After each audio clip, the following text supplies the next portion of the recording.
CompTIA A plus Core 1 Complete Training Course. Exam Objective 1.1.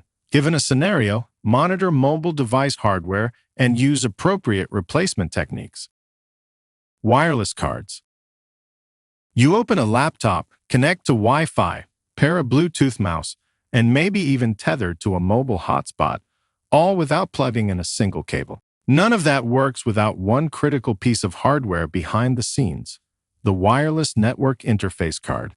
Wireless Network Interface Cards, often called wireless NICs or wireless network adapters, are the hardware components that allow computers and other devices to connect to wireless networks when wired connections, like Ethernet cables and RJ45 connectors, are not available. These network interface cards are installed inside mobile devices and handle a wide range of wireless signals that keep users connected on the go. In laptops, how that wireless capability is delivered can vary. Some systems use onboard wireless NICs, while others rely on a replaceable expansion card. Onboard wireless NICs are built directly into the motherboard and are not designed to be replaced individually. Wireless expansion cards, on the other hand, are separate components that can be installed, removed, and replaced if necessary. Many laptops use this expansion-style design, allowing a single device to support multiple wireless card technologies. Those technologies typically include Bluetooth, Wi-Fi, and cellular connectivity. Bluetooth cards support short-range connections to peripherals like keyboards, mice, and speakers. Wireless Local Area Network, or WLAN cards, allow devices to connect to nearby Wi-Fi networks, while Wireless Wide Area Network, or WWAN cards, enables internet access over cellular networks.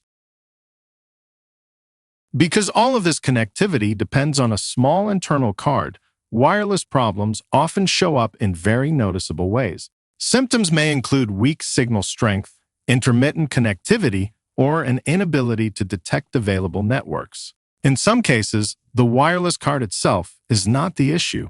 Instead, the problem lies with the antenna connections attached to it. Inside a laptop, antenna cables are carefully routed from the wireless card around internal components and up into the display assembly. From there, the antennas are typically positioned near the top of the screen, tucked behind the display trim bezel, where they can receive signals with minimal obstruction. This routing is intentional and designed to reduce interference while maximizing signal strength. If these cables become loose, pinched, or routed incorrectly during a repair or installation, wireless performance can suffer even when the wireless card itself is functioning normally.